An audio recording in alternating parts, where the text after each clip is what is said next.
Oi gente, sejam bem-vindos ao Literalmente Vlogando. Nesse vídeo eu vou fazer uma maratona literária de 24 horas no carnaval, de novo. Falei dessa maratona no Instagram, se você não me acompanha, eu tenho muitas novidades pra te contar. Tô usando bastante o Instagram agora, então me segue lá. Eu vou começar pelas novidades porque vocês já sabem como funciona uma maratona literária 24 horas. Eu vou ler nessas próximas 24 horas o máximo que eu conseguir. Pode comer, pode tomar banho, pode dormir. Sim, pode tudo isso. Mas o meu objetivo principal nessas 24 horas é ler. E é isso que eu vou fazer.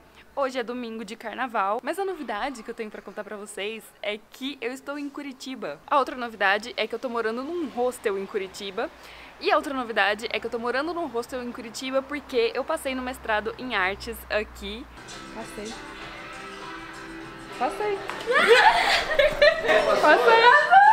Porra, pode crer, que massa! Ai, que ótimo! Eu vou começar lendo este livro maravilhoso que se chama Guerra no Coração do Cerrado. É de uma autora goiana chamada Maria José Silveira. Esse livro é muito maravilhoso. Ele é tipo biográfico de uma indígena Kayapó em 1770, sei lá, alguma coisa assim. E ele se passa na cidade de Goiás, que era a cidade que eu fiz faculdade de cinema. É muito louco ler esse livro aqui em Curitiba. Daí eu vou começar a ler esse livro, eu tô na metade dele. Hoje vai ter um churrasco aqui no hostel. O hostel que eu tô ficando é bem animado, então é um pouco estranho, assim, talvez alguém lendo o dia todo. Mas também tudo bem. Como vocês podem ver, eu tô sem tripé. Não trouxe pra Curitiba. Eu vim por uma plataforma que chama Worldpackers. Eu não sei se vocês já ouviram falar, mas é tipo um site que você se cadastra e lá você tem acesso a vários lugares, hostels, fazendas e tal, em que você pode fazer trabalho voluntário nesse lugar em troca de hospedagem. É isso que eu tô fazendo aqui em Curitiba. Então eu tô nesse hostel por causa dessa plataforma, Worldpackers. E esse é o quarto de equipe. Essa daqui é a minha cama. Esse livro é dividido em 3 partes. Eu terminei a segunda agora. Tô gostando de ler alguma história indígena, né? Alguma coisa sobre indígenas, apesar de que a autora não é indígena, mas ela é historiadora. E aí eu acho que a pesquisa dela, historiográfica, foi muito boa. É um livro muito bom, mas eu me sinto um pouco assim em dívida ainda de falar, tá, beleza, tô lendo algo sobre indígenas, mas ainda preciso ler um autor indígena. Daí eu tô sublinhando algumas coisas. Tem coisas muito bonitas quando falo da cultura deles, mas tem coisas muito tristes assim, que dá muita raiva de como o Estado brasileiro tratou os indígenas desde sempre, assim, sabe? Oi, tudo bom? Simon, uma pequena pausa para ajudar no churrasco, a Belle. Ali, vai. Pera aí, tá pagando. Mas então, meu, lá a gente normalmente cava buraco e faz churrasco de 12 horas, né, mano? Você bota o boi inteiro no churrasco. E eu posso dizer, quando eu voltei pra São Paulo pra fazer churrasco pros meus tios, eu não fazia churrasco tão bem quanto os gaúchos, mas já tava fazendo melhor do que os paulistas. Né? Acabei de descobrir que eu posso usar a beliche pra deixar a câmera em cima. Tá perfeita a altura, é isso aí. Na cabeça das autoridades da colônia, quando se falava em povoadores, estava se falando apenas de um único tipo de povoador. Aquele a serviço dos interesses do poder do momento, no caso, a coroa portuguesa. Era preciso, portanto, transformar a população indígena, prepará-la para sua nova tarefa, civilizá-la. Para isso, o barão criou a aldeia de Moçammedes, em 1774. Sua pretensão, abstrata, racionalista e a serviço de Portugal, era fazer um estabelecimento regular e permanente sob direção laica tão admirável que provocasse o desejo de todos os nativos de se aldear. Era implantar no coração de Goiás algo que fosse como um modelo da nova política do governo português em relação aos índios. Assim, ele mesmo escolheu um local para esse aldeamento modelo, a 5 léguas de Vila Boa, uma paragem agradável de campo, boas águas e muito mato, aos pés dos contrafortes da Serra Dourada, e lá mandou construir os fundamentos do que viria a ser um dia uma cidade. Aí ela descreve aqui, né, como era a praça, quais moradias foram feitas, então tipo uma moradia do governador para ele passar as férias, só que ele nunca foi. O lugar de onde ia morar o padre, só que o padre também não foi pra aldeia. Esse cara meio que planejou uma coisa que nunca aconteceu e que foi catastrófica, e aí tinha várias etnias que foram pra essa aldeia, e aí não fala aqui como cada etnia foi, mas conta no início do livro como que o povo Kayapó, que é o povo da protagonista, né, da Damiana, como eles foram pra um aldeamento perto de Goiás, que era Maria I, que foi um acordo, né, entre o cacique e o governador de Goiás, e que cada um tinha os seus interesses. O cacique também via aquilo como estratégico, como a melhor coisa que ele podia fazer no momento. E aí a protagonista, já contando um pouco pra vocês da história, né, mas aí a protagonista, a Damiana, ela era neta do cacique. Ela foi apadrinhada pelo governador de Goiás, e aí ela ficou morando com ele, na casa dele. Tipo, não tinha nenhum laço afetivo. E assim ela cresceu e, por parte dos indígenas, né, esperavam que ela aprendesse como pensava o branco, né? E tem uma fala muito boa que é assim, de que os brancos têm duas bocas. A boca que fala pra fora, que fala as mentiras que ele precisa contar pras pessoas, e a boca que fala pra dentro, que é a verdadeira intenção dos brancos. E aí uma outra coisa que eu vi é que, por exemplo, que ela chama de tribos. E já é meio que uma discussão, assim, acho que um consenso de que não se fala mais tribos, né, indígenas, e sim povos, etnias indígenas, assim, até mesmo como falar índio também, tem uma discussão de usar a palavra índio ou a palavra indígena, enfim, umas coisas assim que eu achei um pouco estranho ler isso no livro. Tribos. E aqui em Curitiba, eu fui num museu indígena, na verdade o único museu que eu fui até agora, e fiquei super empolgada por ir no museu indígena porque eu tava lendo um livro sobre indígenas e tinha muitos enfeites, né, ornamentos, arte dos caiapós, mas tinha de várias etnias, é um museu privado aqui, enfim. Eu quero terminar esse livro hoje, então vou ler a terceira parte. Como toda mulher caiapó jovem, seus cabelos são negros, perfeitamente lisos e grossos, caindo até os ombros, o nariz achatado, olhos ligeiramente puxados, pele morena avermelhada, sempre enfeitada com os arabescos da pintura caiapó, vermelhos, amarelos e brancos, e colares de miçangas e plumas sedosas de aves variadas, e do peito negro azulado do jacamim. Se ela foi bonita, nunca saberemos, e certamente não tem grande importância.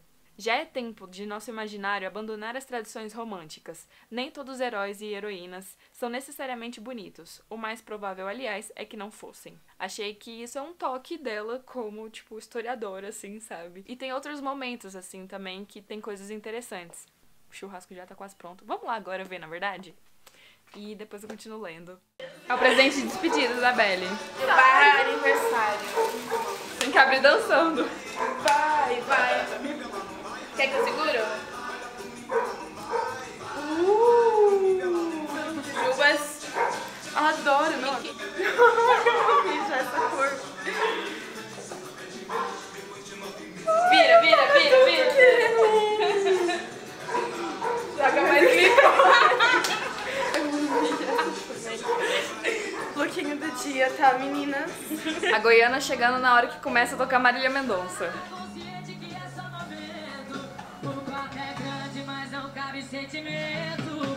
Sempre. Eu não sei fazer outra, não tem outra reação de câmera, só. Quase 7 horas da noite agora.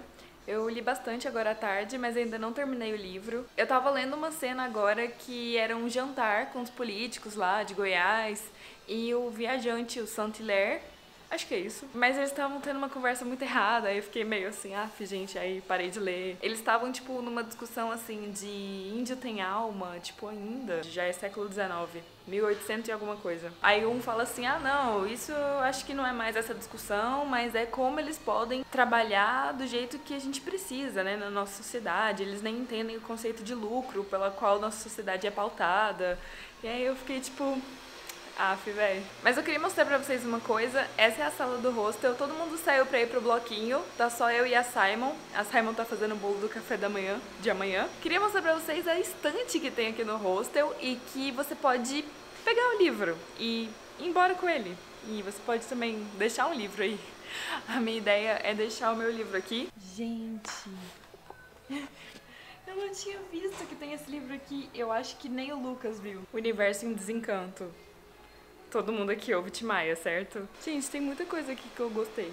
Acabei de achar um livro goiano aqui. Contando histórias de Goiás a Paraty. Esse é o Pepe, gente. Às vezes eu acho que ele é um gato. Porque ele é muito temperamental. Escolhi um outro livro pra ler um pouco. Um livro de poemas. Eu não vou conseguir deitar porque... Pepe tá me fazendo companhia e na verdade eu tô no colchão dele. Eu vou ler um pouco de Mário Quintana. Nesse livro que se chama Apontamentos de História Sobrenatural. que lindas olheiras, linda! De quem dormiu às 3 da manhã e acordou às 10h30. Bom dia, gente. Eu não tô conseguindo com esse sol. Ontem, quando eu ia falar sobre o livro, a minha bateria acabou e era muito tarde pra eu entrar no quarto pra procurar outra bateria. São quase 2 horas da manhã. Eu acabei de ler o meu livro. Agora são 11 da manhã, já tomei meu café da manhã, parece que meus óculos estão sujos. Vou continuar minha maratona por essa 1 horinha e vou ler este livro! Tô empolgada porque é o livro do Arthur. O Arthur foi packer aqui no hostel também, assim como eu sou. Eu assisti uma palestra do Arthur antes de chegar, porque como eu tava muito ansiosa pra vir pra cá, eu tava assistindo tudo no Instagram do hostel, que é hostel social. E o Arthur fez uma palestra sobre a viagem dele de 1 ano pra África e eu assisti lá em Goiânia. E aí quando eu cheguei aqui, tipo, ele se apresentou e eu tava tipo assim, eu já te conheço, porque eu já tinha assistido a palestra dele, já sabia sobre a viagem e tal. E aí o Arthur escreveu um livro sobre essa viagem dele de 1 ano, que é esse livro aqui, Imagine Onde Você Queira Estar. É uma publicação independente e é incrível que o Arthur viaja vendendo o livro dele. Fala galera, meu nome é Arthur Lanari, sou do Rio de Janeiro. No momento eu tô fazendo um mochilão pelo Brasil, vendendo meu livro Imagine Onde Você Queira Estar, que eu conto de uma viagem que eu fiz pela África e que eu fiz esse mochilão pelo continente africano durante 1 ano. E agora faço esse mochilão pelo Brasil e vendo meu livro, mas eu não coloquei ele em nenhuma livraria e não coloquei ele para vender nem na internet. Eu quero conhecer todo mundo que tem o meu livro. Como eu botei muito sentimento nessas páginas, eu quero conhecer todo mundo. Porque eu quero que as pessoas entendam como é possível ter vivido aquilo e conhecer a pessoa que viveu. Li 24 páginas do livro do Arthur, que é ali o começo, onde ele conta do trabalho que ele teve como vendedor, que ele queria muito ser vendedor numa loja e como ele foi bem sucedido nisso. E aí ele fez o primeiro mochilão dele pela América do Sul durante 1 mês e aí começou a organizar o mochilão dele pra África, que é a grande história do livro. Então eu parei quando ele ia começar a falar da África. Arthur, já no começo do livro, no final da convenção, que você ganha em primeiro lugar dos vendedores, eu já fiquei emocionada, assim, sério. Dá pra sentir muita energia, assim. Vou finalizar a maratona por aqui, já passa do meio-dia. Tem uma dedicatória aqui no livro do Mário Quintana, então eu quero agradecer ao Jax, que eu não sei quem é, mas que deixou esse livro. Vou ler também o que ele escreveu. Minha primeira experiência em um hostel está sendo ótima. Este livro é minha maneira de agradecer todas as gentilezas que recebi aqui. Deixo um dos grandes pensadores para fazer bem aos hóspedes e à equipe. Obrigado. Obrigada, Jax. Terminei de ler Guerra no Coração do Cerrado, que a gente pode chamar de etnocídio e genocídio indígena no coração do Cerrado. Cara, eu fiquei bem triste ontem quando eu terminei de ler. Mas é um livro importante, assim, um livro que vale muito a pena ler. Eu acho que ele tem uma pesquisa histórica muito interessante, muito boa. Mas é um romance, né? Ela fala isso no final do livro, que muitas coisas sobre a vida da Damiana não dava pra saber, não tem fontes pra isso. E que ela, como autora, ficcionaliza, né, algumas coisas da vida dela, mas as questões de como os indígenas eram tratados no fim do século XVIII, início do século XIX, em Goiás e no Brasil, de modo geral, né? Isso sim é muito...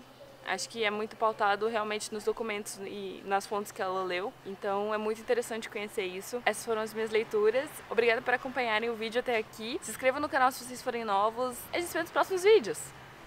Tchau!